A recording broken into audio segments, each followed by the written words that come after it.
আমরা সকলে সুখ চাই, মৃত্যুর পরেও মানুষ সুখ চায়। কেউ যদি কোনোরূপ কষ্ট করে তার একটা প্রত্যাশা থাকে, অন্ততপক্ষে মৃত্যুর পরে হলেও আমি সুখী হব। কেউ যদি একটি ভালো কাজ করে, সৎ কাজ করে, সেই ফল যদি সেই ইহজীবনেও না পায়, সে মনে মনে ভাবে মৃত্যুর পরে হলেও আমি এই সুফল ভোগ করতে পারব। এই ধরনের চিন্তা চেতনা আমাদের মধ্যে থাকে। কিন্তু আসলে কি আমরা সুখী? যদি প্রশ্ন করা হয়, আমি মনে করি কিছু কিছু মানুষ যদিও বলে সংসার জীবনে ছেলে মেয়ে স্ত্রী পুত্র নিয়ে অর্থবিত্ত প্রাচুর্য ধন সম্পদের অট্টালিকার মধ্যে থাকলে অনেকে বলে ভান্তে আমার যা আছে তাতে আমি অনেক সুখে আছি। এরূপভাবে আসলে তিনি আমাদেরকে ব্যক্ত করেন। আসলে কি তিনি সুখে আছেন? কারোর সাথে দেখা হলেই আমরা জিজ্ঞাসা করি কেমন আছেন, আমরাও বলি হ্যাঁ ভালো আছি। যদি আবার জিজ্ঞাসা করি আসলে কি ভালো আছেন, তখন অনেক কথা উঠে আসে। এই সমস্যা, সেই সমস্যা, ছেলের সমস্যা, বাড়ির সমস্যা, শরীরের সমস্যা, এই ধরনের দুঃখ আমাদের কাছে রয়েছে। তো জগতে বুদ্ধ তার ধর্ম দর্শনে এই দুঃখটাই তিনি প্রথমে আবিষ্কার করলেন। জগতে বুদ্ধ 4টি সত্যের কথা বলেছেন। সে 4টি সত্য কি? 4টি সত্য হতে দুঃখ আছে, দুঃখের কারণ আছে, দুঃখ নিরোধ আছে, দুঃখ নিরোধের উপায় আছে। আমি যে 8টি দুঃখের কথা বলবো, অর্থাৎ এগুলো বুদ্ধই বলেছেন, সে 8টি দুঃখ আপনাদের মধ্যে আছে কি নাই একটু অন্তর্দৃষ্টি দিয়ে দেখবেন। প্রথম দুঃখ কি? জন্ম দুঃখ। জন্ম দুঃখ আছে কি নাই একটু চিন্তা করবেন। জরা দুঃখ, অর্থাৎ আপনি যে বৃদ্ধ হয়ে যাচ্ছেন, এটা দুঃখ নাকি দুঃখ নয়? আপনি যদি কাউকে বলেন যে আপনাকে বুড়ো বুড়ো লাগছে, দেখবে মনটা খারাপ করে ফেলবে। যদি বলেন যে না তোমাকে 20 বছরও আগে যেরকম দেখেছি এখনো দেখেছি, খুশি হয়ে যায়। সেদিন একজন ভান থেকে বললাম কুমিল্লাতে, তো বললাম যে প্রিয় বংশ, তোমাকে তো 10 বছর আগে যেরকম দেখেছি এখনো সেরকম। সে খুব খুশি হলো, এমন একটা হাসি দিল, টাকা দিয়ে হাসি পাওয়া যাবে না। সে বলছে ভান্তে 20 বছর পরেও দেখবেন আমাকে এরকম। আমি তো ভালো ভালো, এটা পুণ্যের লক্ষণ। দেখেন এটা খুশি হয়ে গেল। কিন্তু এই জরায় আক্রমণ করবে, অর্থাৎ জরাটা দুঃখ। ব্যাধি রোগ, এটা দুঃখ না কি বুঝতে পারবেন। কেউ যদি বলতে পারতে আমি খুব সুস্থ, কোনো সমস্যা নাই, সে মানুষটা যদি সভা সম্ভবত 2টার দিকে শুরু হয়েছে, এই 2টা থেকে এতক্ষণ কতবার নড়াচড়া করেছে, কেন? দুঃখ উৎপন্ন হয়েছে, রোগ। শরীরে ব্যথা পাচ্ছে, ব্যথাই তো রোগ। তাহলে ব্যথার কারণে দেহটা কি হচ্ছে? নড়াচড়া করছে। আমাদের উপসংগ্রাজ শ্রদ্ধেয় সভাপতিও অসুস্থ রোগ। আবার যিনি আশীর্বাদক ছিলেন ধর্মদর্শী বান্তে, উনিও রোগের কারণ উঠে চলে গেলেন। তাহলে এই রোগটা কি? দুঃখ। এখানে কি ধনী গরিব কোনো পার্থক্য আছে? পণ্ডিত জ্ঞানী কোনো পার্থক্য আছে? নাই। তাদের কাছে কি আছে? এই দুঃখ রয়েছে। জরার ব্যাধি দুঃখ। মরণ দুঃখ। মরণ দুঃখ নাকি সুখ? কেউ কি মরতে চায়? পৃথিবীতে কেউ মরতে চায় না। যদি বলে যে আপনি 40-30 বছরের যুবক যুবতী থাকবেন, দেখবেন সে বলবে আমি 100 বছর বেঁচে থাকতে, 1000 বছর বেঁচে থাকতে চাই। কেউ মৃত্যু চায় না। তাহলে এই মৃত্যুটা দুঃখ। অপ্রিয় সংযোগ দুঃখ, যেটা পছন্দ করি না সেটা দুঃখ। আজকে দুপুর থেকে বা সকাল থেকে আপনারা একটা দুঃখ নিয়ে খুব চিন্তিত আছেন। কি দুঃখ? বৃষ্টি কি আসবে নাকি আসবে না? অপ্রিয়টা সংযোগ হবে কিনা এই বয়ে বয়ে ছিলেন। তাহলে এটা দুঃখ নাকি সুখ? যদি রোদ থাকতো এই দুঃখটা উৎপন্ন হতো না। কিন্তু সকাল থেকে ভাবছেন এখন যদি বৃষ্টি হয় কি হবে। তাহলে অপ্রিয়, যেটা পছন্দ করেন না সেটা সংযোগ হচ্ছে। নিজের শরীরের দিকেও তাকালে দেখবেন কোনো সময় লম্বা ভালো লাগে না, কোনো সময় বেটে ভালো লাগে না। এক একজনের এক এক রকম, কেউ ফর্সা, কেউ কালিশ, আরেকটু ফর্সা হতাম, আরেকটু কালো হতাম। এক একজন এক এক রকমের কি চিন্তা নিহিত রয়েছে। তাহলে এটা কি অপ্রিয় সংযোগটা কি দুঃখ, প্রিয় বিয়োগ দুঃখ। অর্থাৎ আপন জনকে আমরা হারাতে চাই না। প্রিয় জিনিস যখন হারিয়ে যায় তখন কি উৎপন্ন হয়? দুঃখ উৎপন্ন হয়। স্ফীত বস্তু অলাভ দুঃখ, অর্থাৎ যা চাই তাহা না পাওয়ার দুঃখ। এই দুঃখ এখানে সবার কম বেশি আছে, কারণ আমরা যেটা চাই সেটাকে সবার আছে নাই, এই দুঃখটাও রয়েছে। অর্থাৎ যাহা চায় তাহা না পাওয়ার দুঃখ। পঞ্চ উপাদান স্কন্দ দুঃখ। ওই যে বস্তু বস্তু দুঃখ পাচ্ছেন বলছিলাম, এই স্কন্দ, পঞ্চ উপাদান স্কন্দের এই দুঃখটা আপনি পাচ্ছেন। এই দুঃখ নাই এমন কোনো মানুষ এখানে আছেন? টাকা নাই যার কাছে একটা দুঃখ, কিন্তু টাকা আছে তোর কাছে, আর টাকা না থাকার দুঃখটা নাই। অনেকের কাছে সন্তান নাই, এটা তার কাছে, কিন্তু যার কাছে সন্তান আছে তার কাছে সন্তান না থাকার দুঃখটা নাই। কিন্তু পৃথিবীতে এই 8টি দুঃখ নাই এমন কথা বলতে পারবে যারা অরহত হয়েছেন, তারা ছাড়া আর কেউ বলতে পারবে না আমার কাছে এই দুঃখগুলো নাই। তো বুদ্ধ দ্বিতীয় সত্যি বলছে এই দুঃখের কারণ কি? এই দুঃখের অবশ্যই একটা কি আছে, কারণ আছে। তা আমাদের এই দুঃখের কারণটা হচ্ছে কি? আবিজ্জা পাৎসায়া সাংকারা। আমাদের এই দুঃখের মূল হচ্ছে অবিদ্যা। এই অবিদ্যা হইতে আমাদের দুঃখটা উৎপত্তি হয়।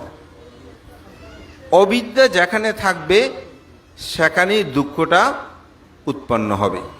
তো অবিদ্যা হইতে সংস্কারটা উৎপন্ন হয়, সংস্কার হইতে বিজ্ঞান, বিজ্ঞান হইতে নামরূপ, নামরূপ হইতে সরায়তন, সনাতন হইতে স্পর্শ, স্পর্শ হতে বেদনা, বেদনা থেকে তৃষ্ণা, তৃষ্ণা থেকে উপাদান, উপাদান হতে ভব, ভব হইতে জন্ম। ওই দেখেন জন্ম, জরা, ব্যাধি, মৃত্যু, এই দুঃখে আমাদের মধ্যে উৎপন্ন হয়। এখন অবিদ্যাটা কি? অবিদ্যা কাকে বলে? অবিদ্যাটা বলছে যিনি দুঃখের কারণ কি তাহা জানে না, তাহাই হচ্ছে অবিদ্যা। দুঃখ কারণ কি, কিসের কারণে দুঃখ উৎপন্ন হয়, এটা যিনি জানে না সেটাই হচ্ছে অবিদ্যা।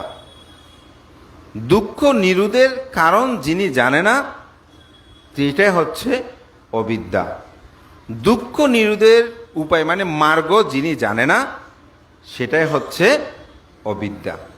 অর্থাৎ এই চতুরার্য সত্যটাই যিনি জানে না তিনি হচ্ছে অবিদ্যা, অর্থাৎ সেটাই হচ্ছে কি অবিদ্যা। তাহলে আমরা কি জানি অবিদ্যা কারণেই কিন্তু সংস্কার। সংস্কারটা কি? কুশল সংস্কার, অকুশল সংস্কার, অথবা অভিধর্মে এটাকে বলতে সসংস্কারিক, অসংস্কারিক। প্রথমে অবিদ্যা বিষয়টা একটু আলোচনা করি। অবিদ্যাই আমাদের দুঃখের মূল। অবিদ্যা মানে অজ্ঞানতা। আমরা জানি না, কি জানি না কিসের কারণে আমি দুঃখটা পাই, কিসের কারণে আমি দুঃখটা পাই সেটা আমরা জানি না। তো অবিদ্যাটা তাংহা, যেটা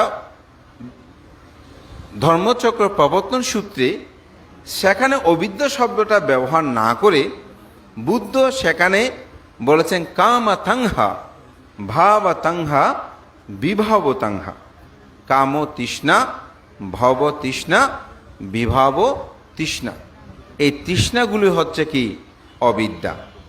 যেমন কিছু মানুষ আছে জগতে যত ভোগ্য বস্তু আছে, এই সমগ্র ভোগ্য বস্তু সে দাবি করে, ভোগ করতে চায়, আমার বলে দাবি করে। সেটা হচ্ছে কি? অবিদ্যা। এই জগতে আমার বলতে আসলে কোনো কিছু নাই। আমার এ দেহ বলে আমি যে দাবি করি, দেহটাও আমার কথা শোনে না, সুতরাং সেটা আমার নয়। এই আমার বলেই যখন দাবি করি, তখন সেখানে অবিদ্যায় আচ্ছন্ন হই। এই অবিদ্যা হচ্ছে লোভ, দেশ, এটিকে আবৃত করে রাখে, যেটাকে অবিদ্যাটা অনেকটা মোহ বলা যায়। যেমন সূর্য আলো দেয় তার আপন গতিতে, কিন্তু মেঘেই তাকে ঢেকে ফেলে, সে আলো আমরা দেখতে পাই না। এই অবিদ্যা হচ্ছে মেঘ। এই মেঘটি আমাদেরকে ঢাকনা দিয়ে রেখেছে, আমরা সত্যটাকে দেখতে পাই না। কি সত্যকে দেখতে পাই না? আমরা যে দুঃখ পাচ্ছি, এই দুঃখের কারণ কি? তো এটা বুঝতে পারি না বলে আমরা অবিদ্যায় আচ্ছন্ন হয়ে পাপকর্ম সম্পাদনতা খারাপ কাজ করি। যখনই আমার চিত্ত জগতে অবিদ্যা থাকে, তখন তার মধ্যে সংস্কারটা উৎপন্ন হয়। কি সংস্কার? কুশল সংস্কার, অকুশল সংস্কার। যেমন এখানে অবিদ্যা কুশলও আছে। অবিদ্যা কুশল কি? কুশল মানে ভালো কাজ, পুণ্য কাজ। তো পুণ্য কাজগুলো কি আবার অবিদ্যা হয়? আপনারা অনেক সময় বুদ্ধের সামনে গিয়ে বন্দনা করে বলেন, বান্তে বুদ্ধ, আমি যেন একটি পুত্র সন্তান লাভ করি। এই যে দানাদি কর্ম সম্পাদন করলাম, এই দান ও পুণ্য প্রভাবে আমার যেন একটি বিল্ডিং হয়, শহরের মধ্যে একটা বাড়ি হয়, আমি যেন একটা সুন্দর স্বামী লাভ করি, আমি যেন সুন্দর স্ত্রী লাভ করি, আমি যেন পুত্র লাভ করি।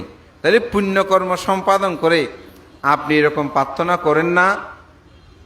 আবার অনেকে চায় যে আমি ব্রহ্মলোকে যাই, আমি স্বর্গে যাই। যেমন আমার এক দায়ক, একটা ফাঙে আমি গিয়েছি আমার ছোট বান্তে সহ। তো দান ধর্ম সঙ্গদান শেষ হলো। তো সঙ্গদান শেষ হওয়ার পরে তিনি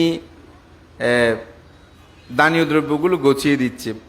তো গছিয়ে দেওয়ার সময় আরেকজন উপাসক পাশে ছিল, তিনি বলতেছে যে প্রার্থনা করে দেন, ইদাং মে দানাং আশা বা কায়াবাং হতো, ইদাং মে পুয়াং নিব্বান আশা পাশাইদ। এই পুণ্যের প্রভাবে আমার সমস্ত আসব ক্ষয় হোক, নির্বাণ লাভের হেতু হোক। তো যিনি দিচ্ছে উনি বলতেছে, আপনি তো ভুল করলেন। বলছে কি ভুল? বলছে আমি তো নির্বাণে যেতে চাই না। কেন? বলছে আমি স্বর্গে যেতে চাই। নির্বাণে নাকি বিয়ে সাথে কোনো কিছু নাই, আমি স্বর্গের মধ্যে যাব, আবার মৃত্যুলোকে আসবো, সুখ দুঃখ তো থাকবে, এগুলোতে ঘুরবো। এখন আমি নির্বাণ চাই না, আমি স্বর্গই চাই। তাহলে এই মানুষটা স্বর্গ কামনা করছে। তা আমার ছোট ভান্তে তো সেখানে কিছু, আমি যখন গাড়িতে উঠলাম, সে বলছে, ভান্তে আজকে একটা ঘটনা হয়েছে। আমি কি ঘটনা? বলছে সঙ্গদান তো শেষ হলো, আমাদের ওইদিকে একজন উপাসক এভাবে যখন দানীয় দ্রব্যগুলো গুছিয়ে দিচ্ছে, উনি নির্বাণ চায় না, উনি স্বর্গে যেতে চায়। স্বর্গের অনেক সুন্দর অপ্সরা থাকে, এই সেই বিভিন্ন তার হয়তো চেতনা। তো আসলে এই যে স্বর্গ চাওয়া, এটাও কিন্তু পুণ্যকর্ম সম্পাদন করে, এটা কিন্তু হচ্ছে অবিদ্যা কুশল কর্ম। অবিদ্যা কেন বলছি? যেমন আপনি সন্তান চাইলেন, সন্তান গর্ভে ধারণ করা, লালন পালন করা, এটি দুঃখজনক নাকি সুখজনক? দুঃখজনক। কষ্ট না? কষ্ট।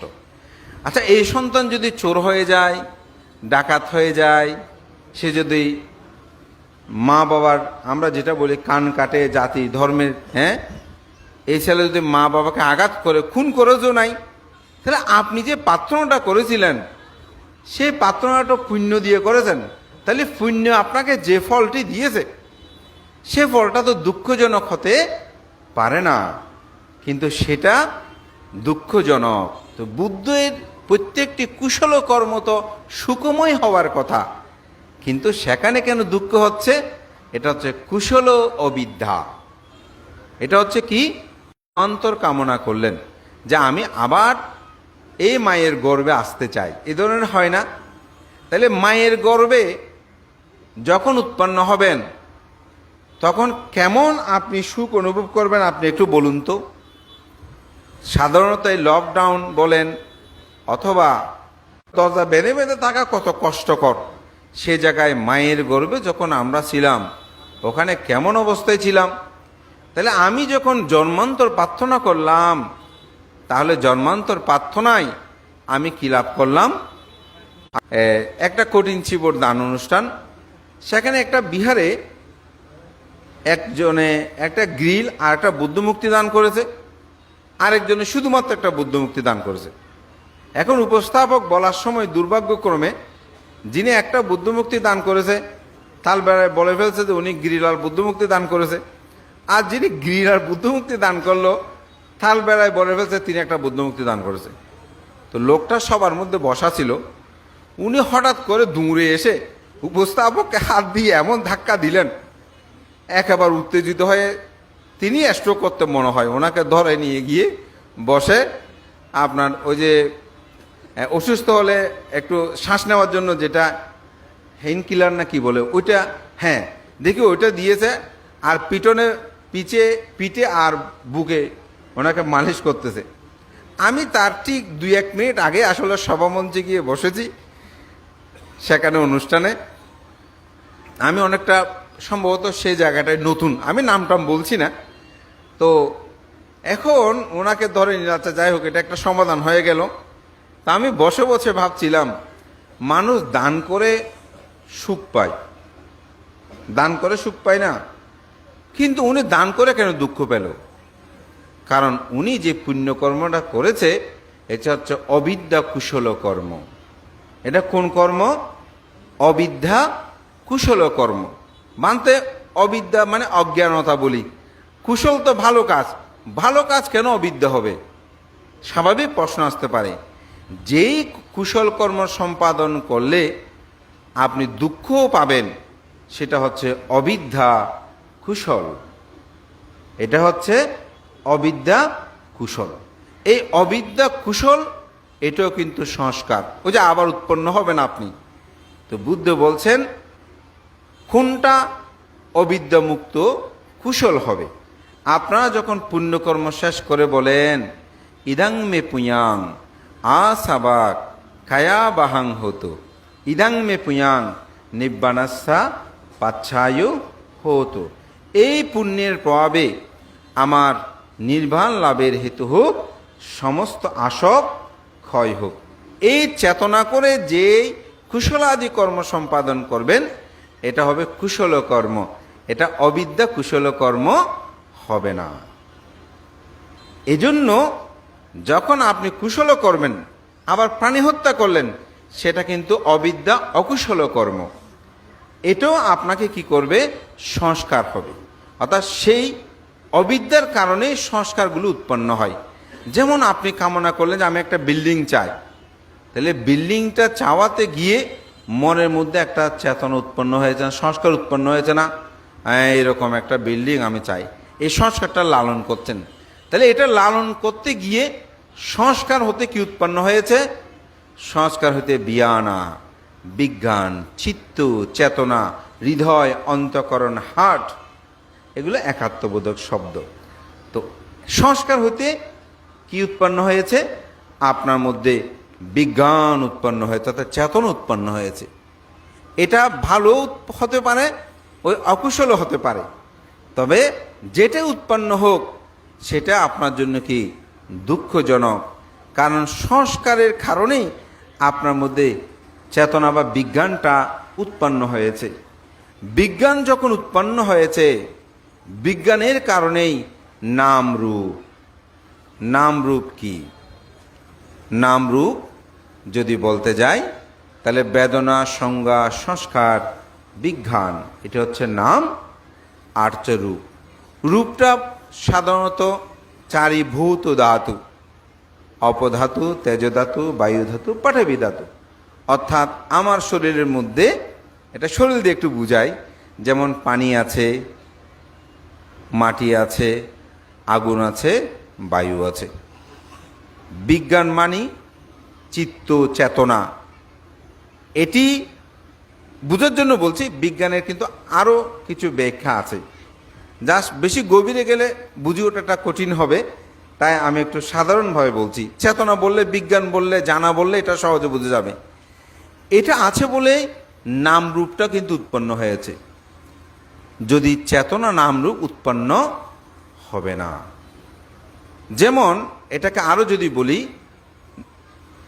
নাম রূপটা কি, এটা প্রজ্ঞা ভাবনা গ্রন্থে একটা সুন্দর উদাহরণ দিয়েছেন। সেখানে বলছে একজন অন্ধ ব্যক্তি, কিন্তু ওনার হাত পা সব ঠিক আছে, তো উনি কি চলাফেরা করতে পারবে? পারবে না। কেন পারবে না? তিনি অন্ধ। অন্ধ মানুষ তো কিছু দেখে না। আরেকজন ব্যক্তি খঞ্জ, অর্থাৎ চোখে দেখে কিন্তু পা নাই, উনি চলাফেরা করতে পারবে? পারবে না। তখন খঞ্জ ব্যক্তি বলছে, বন্ধু, আমি চক্ষুমান হলেও কিন্তু আমি খঞ্জ, আর তুমি অন্ধ হলেও, তোমার হাত পা থাকলেও, তুমি খঞ্জ না হলেও কিন্তু তুমি অন্ধ, তুমিও অসল, আমিও অসল। তো তোমার কাঁধে যদি আমাকে নাও, তাহলে আমি তোমাকে যেদিকে বলি তুমি সেদিকে যাবে, তুমিও বিপদমুক্ত থাকবে, আমিও এদিক সেদিক চলাফেরা করতে পারবো, আমিও ঘুরতে পারবো। সুতরাং আমাকে তুমি কাঁধে নিলে দুজনে একসাথে চলতে পারবো। তো দুজনে একসাথে চলা শুরু করে দিল। তো কোনো জায়গায় যদি একসাথে না যে বিভক্ত হয়, তারা অচল হয়ে পড়ে। এই দুটোই হচ্ছে কি নাম এবং রূপ। যদি নাম রূপ না থাকে, একটাকে ছাড়া একটা চলে না। যেমন আপনার নাম মানে বেদনার সঙ্গে সংস্কার দিয়ে না বুঝাই, এমনি মন বলি, চিত্ত বলি, পরাণেরই যেটা, সেটা যদি চলে যায়, দেহটা পচে যায় না? দেহটা কি হয়ে যায়? পচে যায়। দেহটা পচে যায়।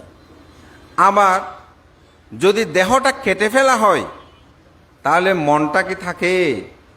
নামটা থাকে? থাকে না। যেমন গলা চিরচ্ছেদ হলো, বলে উনি মারা গেছে। রক্ত পড়তে পড়তে দীর্ঘক্ষণ, তাহলে রক্ত ক্ষরণে সে মানুষটা মারা গেল না? তাহলে চারিভূত ধাতু, এগুলো আবার 24 প্রকার আছে, সেটা যখন চলে যায় তাহলে থাকে। ওই যে অন্ধ আর খঞ্জের কথা বলছি, একজনকে ছেড়ে একজন চলতে পারে না। এই বিজ্ঞানীর কারণেই হচ্ছে নাম রূপ। নাম রূপের পরে সরায়তন। সরায়তন কি? রূপ। সরায়তন চক্ষু, কর্ণ, নাসিকা, জিহ্বা, ত্বক, মন, এটিকে আয়তন যুক্ত করেছে। অর্থাৎ রূপ আয়তন, ঘ্রাণ আয়তন, চক্ষু আয়তন, শ্রবণ আয়তন, কায় আয়তন, মন আয়তন। এই আয়তন, সরায়তন, এটি আমাদেরকে কি করে? কিসের কারণে? যখন নাম রূপ থাকে এগুলো থাকবে। নাম রূপ যদি না থাকে, তাহলে সরায়তন কি থাকবে? থাকবে না। এই চক্ষু এগুলোর কারণে কিন্তু এটা উৎপন্ন হয়েছে। সরায়তন যেখানে আছে সেখানে স্পর্শ আছে। যেমন চোখ দিয়ে কি মানুষ দেখে? চোখ দিয়ে মানুষ দেখে? চোখ দিয়ে যদি মানুষ দেখে, আপনি পথে হেঁটে যাওয়ার সময় কিছু দূর আশেপাশে জিজ্ঞাসা, অমুকে গিয়েছে, তুমি দেখেছ?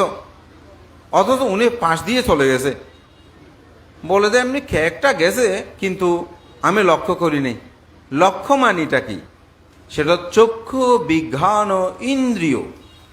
অর্থাৎ চোখের সাথে বিজ্ঞান মানে মনের সাথে সংযোগ হয়নি বলে মানুষটা গিয়েছে, আমি দেখেছি, কিন্তু কে গিয়েছে আমি ভালো করে লক্ষ্য করি নাই। লক্ষ্য করি নাই বলে আমি বলতে পারছি না। সেজন্য চক্ষু বিজ্ঞান ও ইন্দ্রিয় এই স্পর্শটাকে অনুভব করে। যেমন একটা মানুষ আপনাকে শুয়েছে, স্পর্শ করেছে, আপনি বলছেন কে স্পর্শ করেছে? স্পর্শ করেছে সেটা জানিও না। আরও একটু কথা বলি, যেমন অনেক সময় কাজ করতে করতে একজনের পিছনে রক্ত পড়তেছে, কিন্তু সে কাজে আছে। একজন বলতেছে পিছনে রক্ত কেন? সে হাত দেওয়ার সাথে রক্তটা ধরে, এরপর থেকে ব্যথাটা শুরু হলো। কিন্তু এর আগে কেন ব্যথাটা ছিল না? এর আগে কি ব্যথা ছিল না? ছিল, কিন্তু এই স্পর্শ ইন্দ্রিয় বিজ্ঞান ও ইন্দ্রিয়ের সাথে সংযোগ হয়নি, যার কারণে সে সেটা জানতে পারেনি। ঠিক এভাবে সরায়তনের কারণে কি হয়? স্পর্শ হয়।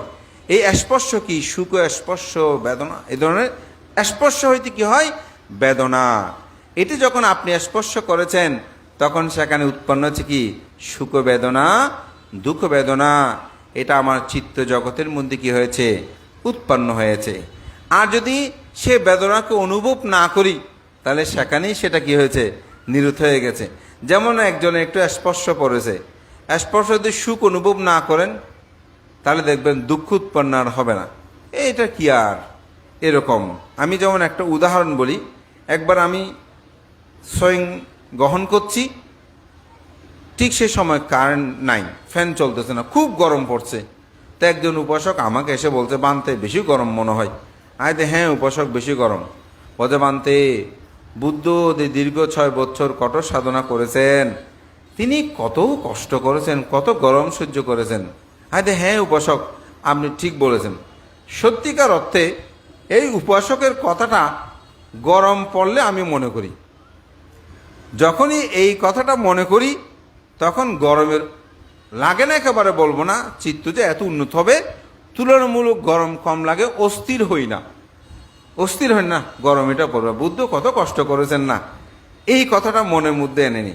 অর্থাৎ ওই স্পর্শর বেদনা যে সেটাকে আমি নিরোধ করছি বলে, যতটুকু নিরোধ করছি ততটুকু সুখ আমি লাভ করছি।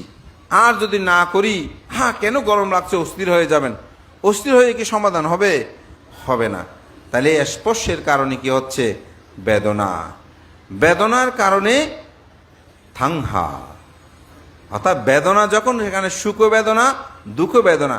তাহলে সুখ যদি লাগে তাহলে সেটার জন্য আকাঙ্ক্ষা, ডিজায়ার, তীব্র আকাঙ্ক্ষাটা উৎপন্ন হচ্ছে না, তৃষ্ণা উৎপন্ন হয়েছে যে আমি এই স্পর্শটা বারবার চাই, এই স্পর্শটা বারবার চাই। এই স্পর্শের কারণে দেখেন না ছেলে মেয়ে কি করছে, মা বাবা জাতি ধর্ম গোত্র সব পরিত্যাগ করে চলে যাচ্ছে না, ওই স্পর্শের সুখ। এই তৃষ্ণাটা এত বেড়ে গেছে, অন্ধ হয়ে গেছে, নিজের মা বাবাকে পর্যন্ত আর মা বাবা বলতে চায় না। এরকম হয় না? এই যে আপনারা বলেন বানতে আমার ছেলে এই বইয়ের প্রতি এত বেশি আসক্ত হয়েছে, সে এখন আমাদের কথা শুনে না। কিসের আসক্তি এটা? ওই যে স্পর্শ বেদনা, এই বেদনা থেকে তৃষ্ণা। আমরা শুধু গল্প শুনি, এগুলো চিত্ত জগৎটা আসলে কেমন, কেন এটা হচ্ছে, এই হচ্ছে তৃষ্ণা। এই তীব্র তৃষ্ণা যখন উৎপন্ন হয়েছে, মা বাবা ভাই বোন লজ্জা শরম কোনো কিছু আর তার কাছে নেই। এই রাজা তিনি দিন দরিদ্র হয়ে গেছে না, ভিখারির সাথে চলে গেছে না, রাজকন্যা ভিখারি হাত ধরেছে না, রাজা রাজত্ব ত্যাগ করে ফেলেছে না। এরকম কিসের এটা? তৃষ্ণা। এই যে স্পর্শ বললাম, স্পর্শের বেদনা, সুখ বেদনা, দুঃখ বেদনা, সুখটাও বেদনা, দুঃখটাও বেদনা। এটা তীব্রতা যখন বেড়েছে তখন তৃষ্ণাটা বেড়ে গেছে। এখানে সনাতনের যেমন আপনাকে ডাক্তার বলছে আপনি সুগারযুক্ত খাদ্য খাবেন না, বলতেছি না মরলে মরবো, খেয়ে নি। কিসের এটা? ওই যে রস আয়তন আপনাকে সেদিকেই ধাবিত করছে। স্পর্শ খেতে তৃষ্ণা, সেখানে বেদনা, বেদনাটা হচ্ছে কি তৃষ্ণা উৎপন্ন করছে। তৃষ্ণা যখন সেটি প্রবল হয় তখন সেটা হয় উপাদান। কোনটা? কোন তৃষ্ণা? কায় তৃষ্ণা, অর্থাৎ কায়ের দ্বারা তৃষ্ণা, যেটাকে রূপ তৃষ্ণা বলছে এখানে। এগুলো ব্যাখ্যা করতে গেলে অনেক সময়, আমি জাস্ট একটু ইঙ্গিত দেব, আসলে সময়টা নেই, ব্যাখ্যা করলে ভালো লাগতো কিন্তু সময় নেই।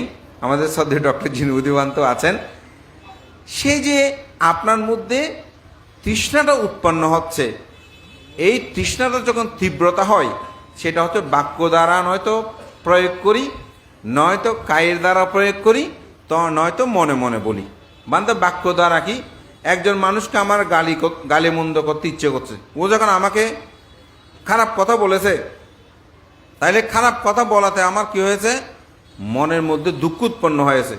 এগুলো আবার ব্যাখ্যা করলে ওই অবিদ্যার তৃষ্ণা থেকে পর্যন্ত আসবে, আমি অতটুকুতে যাচ্ছি না।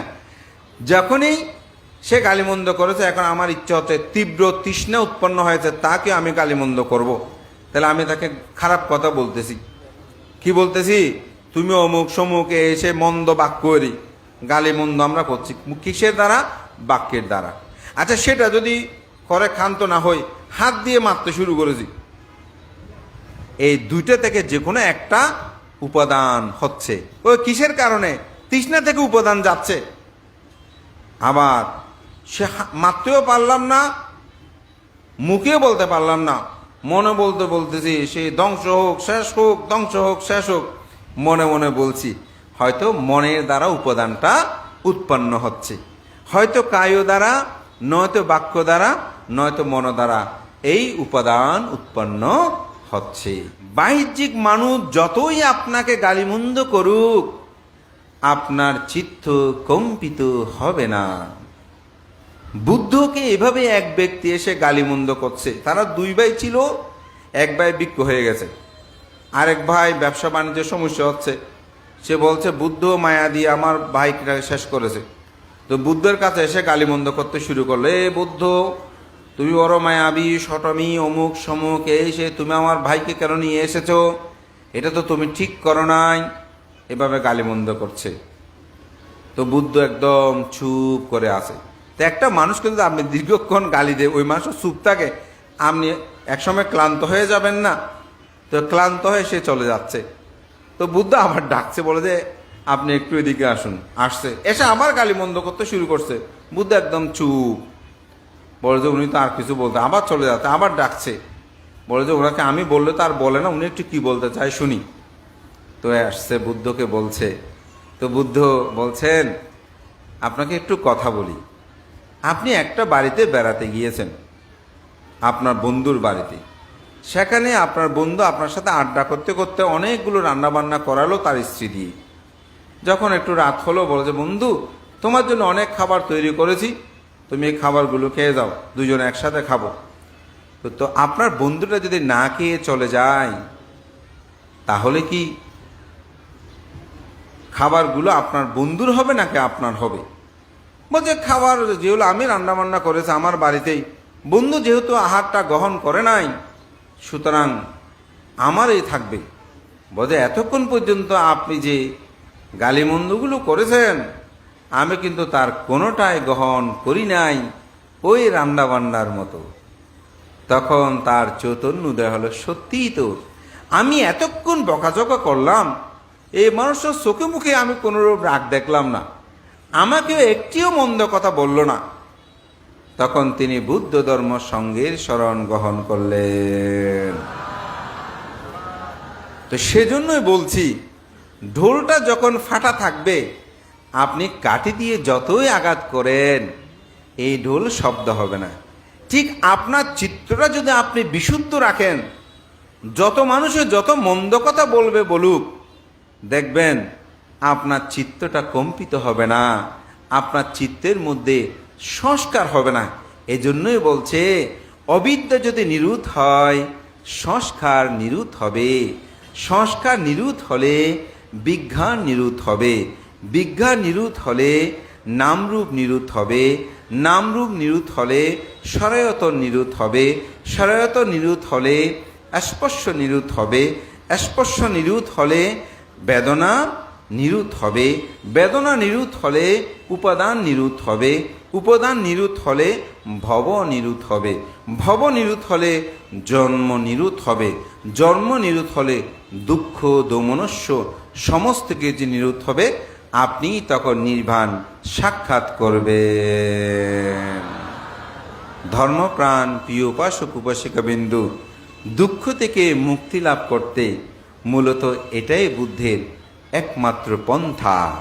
বুদ্ধ এটাকে বলছেন দুঃখ নিরোধের নিরোধ এবং দুঃখ নিরোধের উপায় আর্যাষ্টাঙ্গিক মার্গ। এটাকে নিরোধ করতে হলে আর্যাষ্টাঙ্গিক মার্গ পথে আপনাকে গমন করতে হবে। মহাকারণিক তথাগত বুদ্ধ এই অবিদ্যা ধ্বংসের নিমিত্তে তার যে ধর্মদর্শন তিনি প্রচার করেছেন, সেটি প্রচারকালীন সময়ে সেই জেতবন বীর অবস্থানকালীন সময় পাটীয়বাসী 30 জন ভিক্ষু তারা এসেছিলেন। তাদের পরিধেয় বস্ত্র দেখে বুদ্ধ অনুভব করলেন যে তাদের বস্ত্রখানি জীর্ণ শীর্ণ হয়ে গেছে।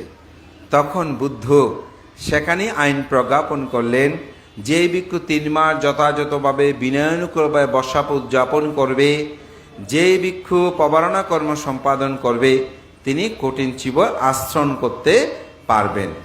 এখন আমরা যেভাবে অনেক চিবরগুলো ব্যবহার করি, তখন এরকম অনেক চিবর ব্যবহার করতো না। বেশিরভাগ ভিক্ষু সংঘ তারা ত্রিচিবর ব্যবহার করত, যার কারণে তাদের পরিধীয় বস্ত্রটা জীর্ণশীর্ণ হওয়াতে বুদ্ধ এই আইনটি প্রজ্ঞাপন করে অনুমতত্ত্বের সহস্র পদ্মপুরীতে বসে সেখানে মহাকারণিক তথাগত বুদ্ধ তার প্রিয় শিষ্য নাগিতস্তুবীরকে বলেছিলেন যে কঠিন চিবর দানের আনিসংস সম্পর্কে ব্যাখ্যা করো। এই সর্ববিজ্ঞ যে অরহতের কথা বলছে, এই সর্ববিদ্য অরহতগুলো সকলেই অবিদ্যাকে ধ্বংস করেছেন। এই অবিদ্যা যারা ধ্বংস করবে তাদেরকে মূলত আমরা অরহত বা শতাপত্তি স্থগিতগামী অনাগামী, এটা পর্যায়গত বিষয় আছে সেই জায়গায়। তো এই কারণে সেখানে কঠিন চিবরদানে আনিসংসগুলো আসলে আমাদেরকে খুব ভাবিত করে। যেমন নাগিতস্তুবীর বলছে কাঠিনা দানাং দাত্তওয়ানা সাঙ্গে গুণ বারুত্থামে ইততিংসে মহাকাব্যে নাবিজা নামি দুর্গাতিন। সেখানে নাগিতস্তুবী বলছে ৩০ কল্প বুদ্ধের শিখি বুদ্ধের সময়ে আমি একখানা কঠিন চিবর দান করে ৩০ কল্প নরক দুর্গতি গমন করি নাই।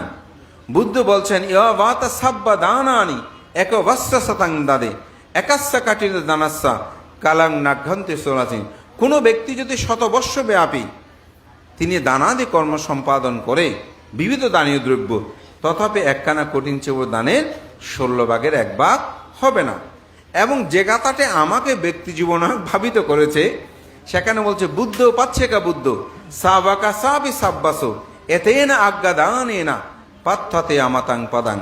বুদ্ধ বলছেন যে বুদ্ধ হতে হলে, পাচ্ছেকা বুদ্ধ হতে হলে, অরহত হতে হলে তাকে অবশ্যই অগ্রে এই কঠিন চিবর দানকর্ম সম্পাদন করতে হবে। হয়তো অনেকের কাছে এটা ভাবিত হতে পারে, তবে আমি সর্বশেষে এটুকুই বলবো, বুদ্ধের ধর্ম দর্শনগুলো যেখানে তিনি ফল আনিসংস বলেছেন সেখানে কোনো না কোনো সময় পৃথকজনের উপস্থিতি ছিল, কিন্তু বুদ্ধ এই কঠিন চিবর দানের আনিসংসটা ব্যাখ্যা করেছেন সর্ববিজ্ঞ অরহতগণের সম্মুখে। যেহেতু এটার গুরুত্ব অনুধাবন করাটা আসলে খুবই সাধারণের পক্ষে কঠিন, এই কারণেই এটা কঠিন চিবর দান। কঠিন মানি বিনয়ের সাথে সম্পর্কযুক্ত, যেটা বিনয় যদি পরিপূর্ণ না হয় তাহলে এই কঠিন চিবর দাতা গণ দান করলেও সঙ্গ অনুমোদন না করলে সেই ভিক্ষু এটি কঠিনতে আশ্রয় করতে পারে না। পৃথিবীতে যত দানীয় বস্তু যে কোনো ব্যক্তি বিশেষ গ্রহণ করতে পারে, কিন্তু কঠিন চিবর যে কোনো কেউ গ্রহণ করতে পারে না। এটি গ্রহণ করার সময় সঙ্গ কর্তৃক পরীক্ষিত হয়ে তারপর তিনি এটি গ্রহণ করেন। চিবর এটা আসলে একটি, চিত মানে হচ্ছে উত্তম, বর মানে হচ্ছে বস্ত্র, একটু উত্তম বস্ত্র। তবে সাধারণ বস্ত্রের সাথে চিবরের একটা পার্থক্য আছে, কারণ চিবর ব্যবহারে কিছু নির্দিষ্ট বিষয় আছে, কী রকমের রং হবে সেই বিষয়গুলো সম্পৃক্ত আছে, যার কারণে এটাকে বস্ত্র হচ্ছে, এটাকে বলা হয় চিবর। এবং দান আমি বলেছি সংস্কার যেন উৎপন্ন করে, অবিদ্যা কুশলও যেন উৎপন্ন করে আমরা দান ন করি। আমাদের দানের বিষয় হবে আমরা যেন লোভ দেশ মোহশূন্য হয়ে দানকর্ম সম্পাদন করি। মহান সঙ্গের প্রতি বন্দনা। আমি যে বিষয়টা, এটা খুব একটি গভীর এবং বৌদ্ধ ধর্ম দর্শনের, যেটাকে বলা হয় পতুৎ সমুৎপাদ নীতি, অর্থাৎ কার্যকারণ নীতি। ইহার কারণে ইহা হয়। আমরা যে দুঃখ পাই এই দুঃখের কারণ হচ্ছে অবিদ্যা। আমাদের দুঃখ নিরোধ, অবিদ্যা নিরোধ হলো দুঃখ নিরোধ। দুঃখ নিরোধ, অবিদ্যা নিরোধ, দুঃখ নিরোধের উপায় আর্যাষ্টাঙ্গিক মার্গ। সুতরাং আমি মনে করি মাঝে মধ্যে এই বিষয়গুলো আমরা আমাদের আলোচনা করা দরকার। তাতে আপনাদের পঠন পাঠনে জীবনে আমি মনে করি এগুলোর প্রয়োজনীয়তা আছে।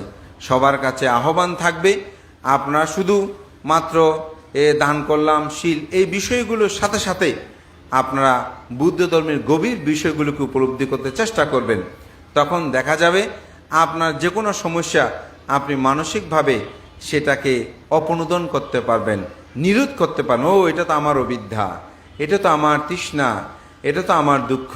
যেমন একটা মানুষ চাচ্ছে আমি সন্তান চাই, কিন্তু সন্তান নাই, সে মানুষটা নিজেকে মনে করে না দুঃখ দুঃখ, কিন্তু সে যদি ভাবে যে না এই সন্তান চাওয়া তো অবিদ্যা, সুতরাং সাথে সাথে দুঃখটা তার কাছ থেকে চলে যাবে।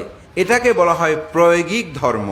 অ্যাপ্লাইং বুদ্ধিজম যেটা এখন বলছে, আপনাদের জীবনে যদি সেটাকে সঠিকভাবে প্রয়োগ করেন তাহলে বুদ্ধ ধর্মের সুফলটি লাভ করতে পারবেন।